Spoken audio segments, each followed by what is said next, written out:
Hello dear student, উচ্চ মাধ্যমিক দর্শন সেমিস্টার 3। আজ আমরা প্রশ্ন দেখব দেহ মনের সমস্যার উপর। দেহ মনের সমস্যা থেকে যে গুরুত্বপূর্ণ প্রশ্নোত্তরগুলি রয়েছে, অর্থাৎ এমসিকিউ টাইপের যে প্রশ্নগুলি রয়েছে, সেগুলো আমরা বেশ কতগুলি গুরুত্বপূর্ণ প্রশ্ন দেখব, যেগুলো তোমাদের পরীক্ষার জন্য খুবই গুরুত্বপূর্ণ। চলো, আজকে 1 নম্বর প্রশ্ন দেব, দেহ ও মনের নিবিড় সম্পর্কের একটি প্রমাণ কি, বা দেহ মনের নিবিড় সম্পর্কের একটি প্রমাণ হলো।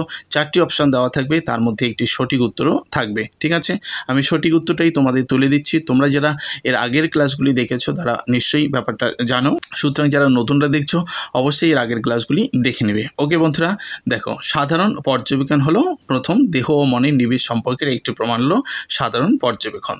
2 নম্বর প্রশ্ন দেখব, দেহ ও মনের সম্পর্কের ব্যাপারে দেকার্ত হলেন একজন কোন ধরনের দার্শনিক? দেকার্ত হলো দ্বৈতবাদী দার্শনিক। 3 নম্বর প্রশ্ন দেখব, দেকার্তের মতে দেহ ও মন পরস্পর নিরপেক্ষ। দেকার্তের মতে দেহ ও মন হলো পরস্পর নিরপেক্ষ। 4 নম্বর প্রশ্ন দেখব, দেকার্তের মতে মন কি বিস্তৃতিহীন। 5 নম্বর দেখব, ক্রিয়া প্রতিক্রিয়াবাদ স্বীকার করলে অস্বীকার করতে হয়। ভেরি ভেরি ইম্পর্টেন্ট প্রশ্ন। ক্রিয়া প্রতিক্রিয়াবাদকে যদি আমরা স্বীকার করি তাহলে কি অস্বীকার করতে হচ্ছে? শক্তির নিত্যতা সূত্রকে অস্বীকার করতে হচ্ছে। 6 নম্বর প্রশ্ন দেখব, দেহ ও মনের সম্পর্কের বিষয়ে সমান্তরালবাদী হলেন একজন সমান্তরালবাদী দার্শনিকের নাম বলতে বলছে দেহ মনের সম্পর্কের বিষয়ে। তাহলে স্পিনোজা হলেন দেহ ও মনের সম্পর্কের সমান্তরালবাদী একজন দার্শনিক। ঠিক আছে, ইম্পর্টেন্ট প্রশ্ন, ভালো করে মনে রাখবে। 7 নম্বর প্রশ্ন দেখব, স্পিনোজার মতে মন হলো চৈতন্যের বিকাশ। 8 নম্বর প্রশ্ন, দেহ ও মনের সম্পর্ক বিষয়ে স্পিনোজা হলেন একজন অদ্বৈতবাদী। ঠিক আছে, ভালো করে মনে রাখবে। প্রত্যেকটা প্রশ্ন কিন্তু একটার সাথে রিলেটেড। একবার আমরা প্রশ্নটা দেখলাম, 6 নম্বর প্রশ্ন দেখলাম কি দেহ ও মনের সম্পর্কের বিষয়ে সমান্তরালবাদী দার্শনিক হলেন স্পিনোজা। আবার 8 নম্বরটা দেখছি কি দেহ মন বিষয়ক সম্পর্কের একজন দার্শনিক হলেন স্পিনোজা। তিনি কোন ধরনের দার্শনিক? অদ্বৈতবাদী দার্শনিক। ওকে, পরে দেখব 9 নম্বর প্রশ্ন, স্পিনোজার মতে দ্রব্যের যে গুণ আমরা জানতে পারি তা হলো। দ্রব্যের যে গুণ জানতে পারি স্পিনোজার মতবাদ অনুযায়ী সেটি হলো চৈতন্য ও বিস্তৃতি।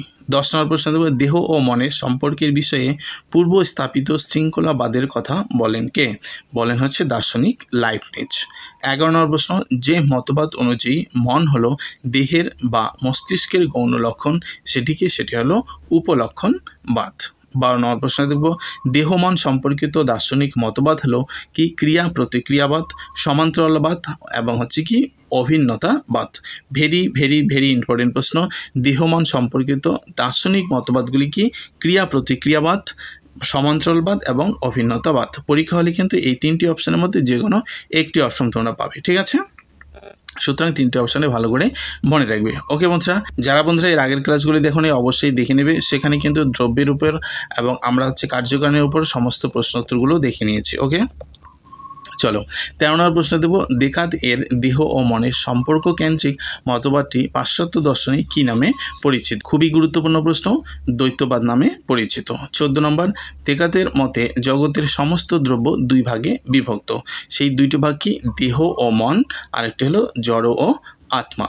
খুবই গুরুত্বপূর্ণ প্রশ্ন, ভালো করে মনে রাখবে। 15 নম্বর প্রশ্ন, দেকার্তের মতে দ্রব্য হলো গুণের কি? দ্রব্য হলো গুণের আধার। মন পদার্থটি হলো অবিভাজ্য। 17 নম্বর প্রশ্ন দেব, আত্মার সঙ্গে দেহের সম্পর্ককে দেকার্ত কি বলে উল্লেখ করেছেন? আত্মার সঙ্গে যে দেহের সম্পর্ক রয়েছে সেটি দেকার্ত কি বলেছেন? স্পষ্ট ও বিবিক্ত। ওকে, 18 নম্বর প্রশ্ন, দেকার্তের ক্রিয়া প্রতিক্রিয়াবাদের অপর নাম কি? খুবই ইম্পর্টেন্ট প্রশ্ন, মিথস্ক্রিয়াবাদ। দেকার্তের যে ক্রিয়া প্রতিক্রিয়াবাদ রয়েছে সেটি মিথস্ক্রিয়া নামে পরিচিত, বা এর অপর নাম হচ্ছে ক্রিয়া প্রতিক্রিয়াবাদের অপর নাম হচ্ছে মিথস্ক্রিয়াবাদ। ওকে, 19 নম্বর প্রশ্ন, দেকার্ত দেহ ও মনের সম্পর্ক বোঝানোর জন্য কোন উপমা ব্যবহার করেছেন? জাহাজ ও জাহাজের পাইলট, যন্ত্র ও যন্ত্রী, চালক ও চালিত। ঠিক আছে, এই 3টি উপমা দিয়েই তিনি কিন্তু দেহ মনের সম্পর্কে বোঝানোর চেষ্টা করেছেন। 20 নম্বর প্রশ্ন, দেকার্তের মতে দেহ ও মনের ঐক্য কোথায় ঘটে? দেহ ও মনের ঐক্য ঘটে হচ্ছে পিনিয়াল গ্রন্থিতে। স্পিনোজা সমান্তরালবাদের অপর নাম কি? স্পিনোজার যে সমান্তরালবাদ রয়েছে তার অপর নাম হচ্ছে দ্বিভঙ্গিবাদ। স্পিনোজা দ্রব্যতত্ত্বের সার কথা কি? স্পিনোজা দ্রব্যতত্ত্বের সার কথা কি? ভেরি ভেরি ইম্পর্টেন্ট প্রশ্ন, প্রশ্নটা নোট করে নাও। অর্থাৎ এই প্রশ্নটাই কিন্তু পরীক্ষায় আসতে পারে তোমাদের, ঠিক আছে? দ্রব্য সমান সমান ঈশ্বর সমান সমান প্রকৃতি হলো স্পিনোজা দ্রব্যতত্ত্বের সার কথা। 23 নম্বর প্রশ্ন দেখব, দেহ ও মন হলো ঈশ্বরের দুটি দিক, এ কথা কে বলেছেন? এ কথা বলেছেন দার্শনিক স্পিনোজা। পরবর্তী 24 নম্বর প্রশ্ন দেখব, স্পিনোজা দেহ ও মনের সম্পর্ক ব্যাখ্যার জন্য কোন উপমার কথা বলেছেন? বক্র কাচ এর কথা বলেছেন দেহ মন সম্পর্কের ব্যাখ্যার উপমার কথা প্রসঙ্গে। ওকে, তাহলে দেহ মনের সমস্যার উপর আজকে আমরা 24টা প্রশ্ন দেখলাম। এর পরবর্তী যে ক্লাসটি দেখব সেটা হলো শূন্যস্থান পূরণ দেখব। এই দেহ মনের সমস্যার উপরে যে সমস্ত শূন্যস্থান পূরণ প্রশ্নগুলি তোমাদের পরীক্ষার জন্য খুবই গুরুত্বপূর্ণ, সেই সমস্ত প্রশ্ন আমরা বেছে বেছে পরবর্তী ভিডিওর মাধ্যমে দেখব।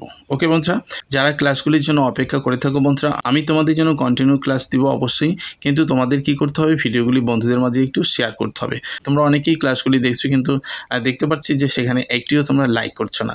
তো লাইক করে দিও, তোমাদের জন্যই তৈরি করছি প্রশ্ন উত্তরগুলো একদম ফ্রি অফ কস্ট, সুতরাং একটু সাপোর্ট করে দেবে। ওকে বন্ধুরা, চ্যানেলে নতুন হলে সাবস্ক্রাইব করে দেবে অবশ্যই। চলো দেখা হচ্ছে পরের ক্লাসে।